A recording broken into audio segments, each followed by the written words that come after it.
Court का जब फैसला आएगा उसके अंदर जब जो परिणाम निकलेंगे उसके बाद में जो इन बच्चों के साथ में खिलवाड़ होगा, कौन गारंटी देगा कि भी कल को जब वो इकोनॉमिकल मार्क्स उसके कटेंगे कोर्ट का फैसला आने के बाद, तब उस बच्चे का क्या होगा। सत्ता में थे, इन्होंने भी ऐसे ही भावनाओं के साथ में खिलवाड़ किया था। आज ये विपक्ष में बैठे हैं तो सरकार की बुराइयां कर रहे हैं। कुछ लोगों के ऊपर मुकदमा दर्ज करके उनको जेल में भेजा जा चुका है। जेल में तभी भेजा है जब वो दोषी पाए गए हैं। दोषी पाए गए हैं मतलब उन्होंने गलत किया था। चाहोगे जिस तरह से 2 दिन पहले जो ग्रुप डी का रिजल्ट घोषित किया है, तो आपके सभी दर्शकों को मेरा प्रणाम। और जिन बच्चों को कल सरकार के द्वारा ये जो नौकरी दी गई है, परिणाम घोषित किए गए हैं, जो जिन बच्चों को नौकरी मिली है उन सभी को शुभकामनाएं देना चाहूँगा। आज ये जो विषय है डी ग्रुप का, ये बहुत ही गंभीर और विचारणीय विषय है जिसके ऊपर हम सबको विचार करना पड़ेगा। ये जो पासा इन्होंने फेंका है, ये इसमें कोई दो राय नहीं है कि भी ये इन्होंने सिर्फ और सिर्फ एक चुनावी मुद्दा बना करके जनता के बीच में पासा फेंका है, जिसका परिणाम भी होगा और दुष्परिणाम भी मिलेगा। परिणाम ऐसा हो सकता है, ये जो बच्चे हैं लगे हैं ये खुश हो जाएं कि भाई इनको नौकरी मिल गई है, भारतीय जनता पार्टी ने हमारे को नौकरियां दे दी, और हमारे लिए तो भारतीय जनता पार्टी पता नहीं क्या बन जाएगी, उनके लिए अब ख्याली पुल बनने शुरू हो जाएंगे। लेकिन जब हकीकत सामने आएगी तब इनको माथा पकड़ के रोना भी पड़ेगा। तो जैसे 19 तारीख को सुनवाई है इस केस के बारे में ग्रुप डी की, तो उससे पहले जो है रिजल्ट घोषित करना सरकार का, क्या आप कहना चाहोगे, कहाँ आप इसको देखते हो? ये एक जिन बच्चों का रिजल्ट डिक्लेयर किया गया है उन बच्चों का दुर्भाग्य भी है। ये जब कल को ये रिजल्ट डिक्लेयर किया जाएगा कोर्ट के द्वारा, कोर्ट का जब फैसला आएगा उसके अंदर जब जो परिणाम निकलेंगे उसके बाद में जो इन बच्चों के साथ में खिलवाड़ होगा वो बहुत ही दयनीय होगा।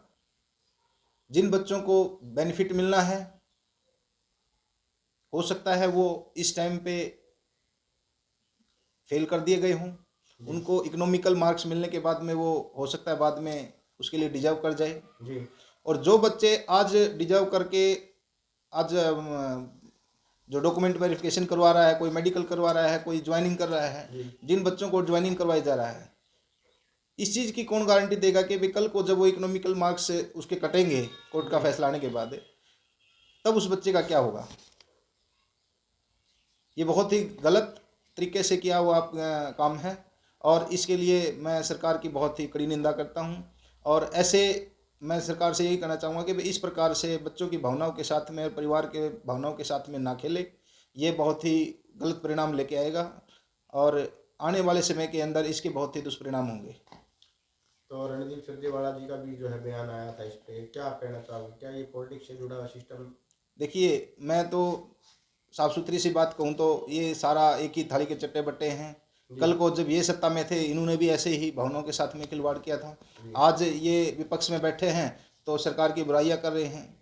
मैं सिर्फ और सिर्फ गलत नीति का विरोध करता हूं, चाहे वो किसी ने भी बनाई है। आज जो बच्चों के साथ में खिलवाड़ किया जा रहा है उसका मैं घोर निंदा करता हूं और इसका विरोध करता हूं। और आने वाले समय के अंदर इस जो गलत रिजल्ट डिक्लेयर किया है इसके परिणाम भी जल्द ही अपने सामने आने लग जाएंगे।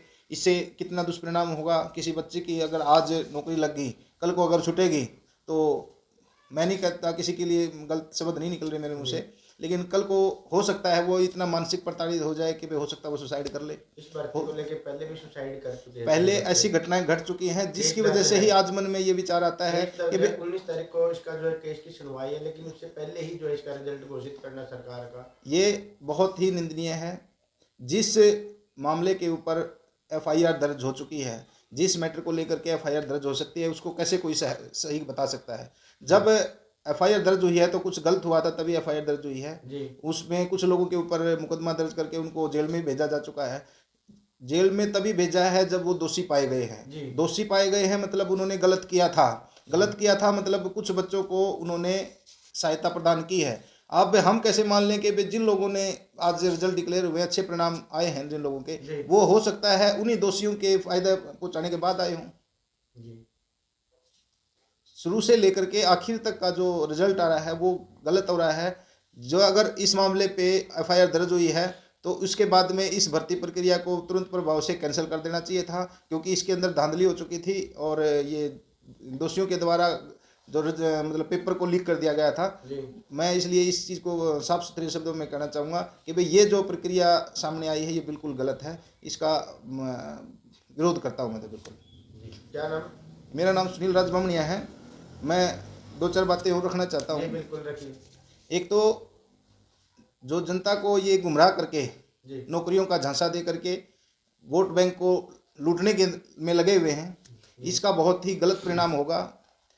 आज सत्ताधारी पार्टी बीजेपी, मैं इन लोगों को चेताना चाहता हूं कि वे जनता की भावनाओं के साथ में इस प्रकार से मत खेलिए।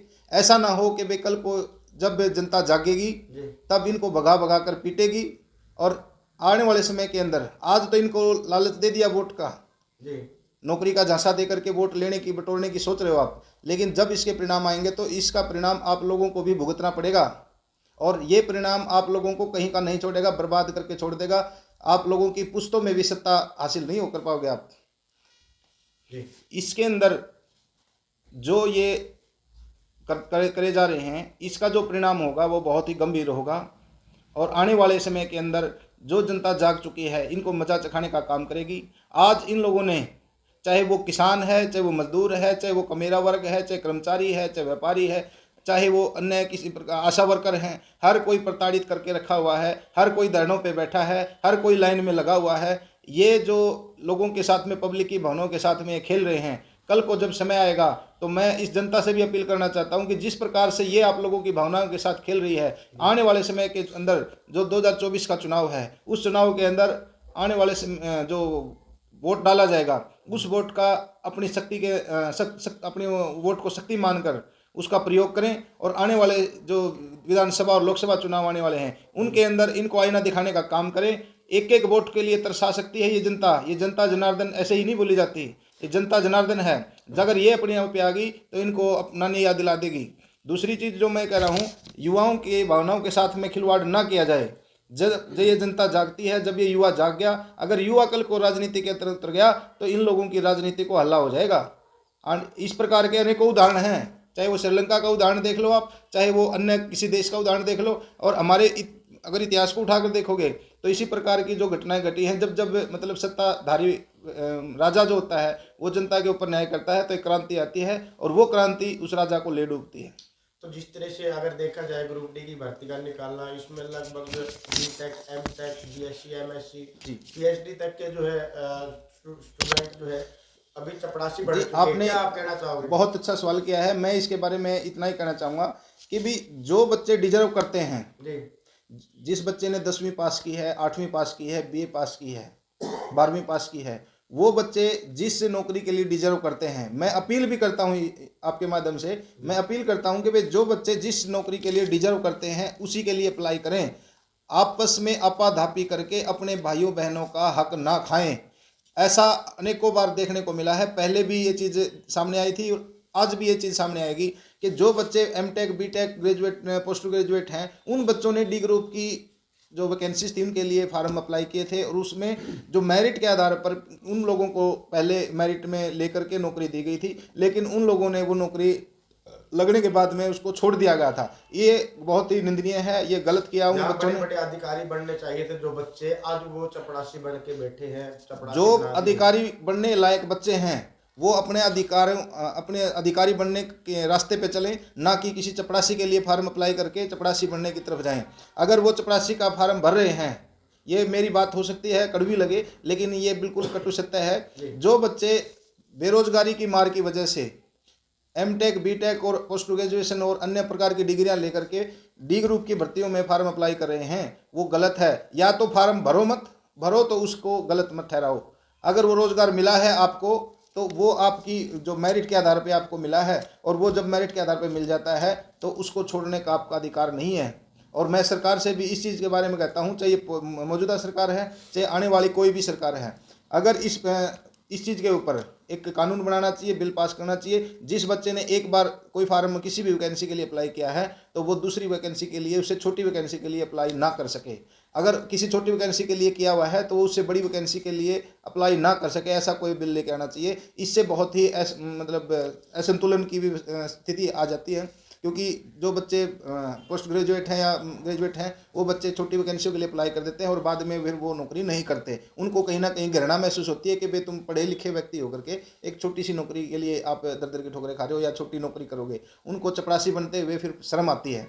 अभी जिक्र हुआ था कि भाई एक सुरजेवाला जी के मैंने जिक्र किया था कि भाई एक ब्राह्मण की बेटी हमारे पास में आई, वो बोली कि भाई मैंने एमटेक किया हुआ है या पोस्ट ग्रेजुएशन की हुई है और मैं चपरासी लगा दी और मेरे को वर्दी धोनी पड़ेगी या नहीं। भाई आपने क्यों फॉर्म में अप्लाई किया था जी? अगर आपको क्या पहले ये बात का आभास नहीं था कि भाई अगर आपको नौकरी मिलती है, जिस नौकरी के लिए आप अप्लाई कर रहे हो उस नौकरी के अंदर आपको क्या काम करना पड़ेगा उसको पता नहीं था? उसमें पूरी डिटेल दी होती है भी हर आप कहीं व्यक्ति को, जो पोस्ट ग्रेजुएट है, पोस्ट ग्रेजुएट लड़की है, लड़का है, विद्यार्थी है या अभ्यर्थी है, उनको क्या पता नहीं होता है कि भाई वो किस वैकेंसी के लिए अप्लाई कर रहे हैं। जब उनको पता था कि भाई वो चपरासी के लिए अप्लाई कर रहे थे तो उसको काम भी तो चपरासी का ही करना पड़ेगा जी। तो वो फिर बाद में शर्म क्यों कर रही है कि भाई उसको मतलब वो पोस्ट ग्रेजुएट होके मतलब वो काम कर रही है, उसको वर्दी धोनी पड़ेगी या कप उठाने पड़ेंगे, मेज साफ करनी पड़ेगी। तो अगर उनको इस तरह की हेजिटेशन है तो फार्म में अप्लाई मत करो। जी। वो अपने उन साथियों का जो उस चीज़ को डिजर्व करते हैं, जो वो काम कर सकते हैं, उन साथियों का, उन भाइयों का अधिकार खा जाते हैं। ऐसा बिल्कुल गलत है, ऐसा मत करो। आपस में आपाधापी मत करो। अगर आप वो काम नहीं करना चाहते तो किसी और को करने दो। जी।